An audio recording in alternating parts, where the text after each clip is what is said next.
বল, তুই বল, দেখাবি। স্যার আমি সুজিত বলছি, ইলেকট্রনিক নলেজ ডিপার্টমেন্টের ছাত্র। আচ্ছা, প্রথমে হ্যাঁ ওটা। আজকে আমরা স্যার রিলে নিয়ে কিছু বলতে চাই।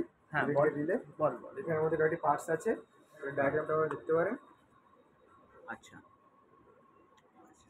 বল। আচ্ছা, আমরা এখানে তো বেস দেখলাম, বেস মানে একদম নিচের যেটা হ্যাঁ স্যার, অংশ, এটা এটা স্যার নিচের অংশটা। নিচের আচ্ছা, প্লেটটা স্যার। প্লেটটা। আচ্ছা, এখানে যে বলছে কয়েলের কথা, এটা থাকে হচ্ছে এর ভেতরে, দেখা ওটা। ভেতরে স্যার, এই তো কয়েল। হ্যাঁ, কয়েল, ইয়ক। বল বল, ইয়ক এক এক করে নামগুলো বল। ফার্স্ট আমরা শুরু করেছি ফিক্সড টার্মিনাল। ওটা সামনে রাখ, ব্যাস। হ্যাঁ। হ্যাঁ, প্রথমে এগুলো ফিক্সড টার্মিনাল। হুম। তারপরে মোবাইল টার্মিনাল আছে। হুম। তার উপরে বেস আছে। হুম। তারপরে কয়েল মেটেরিয়াল আছে। হুম। তারপরে কার্ড আছে। তারপরে কয়েল আছে।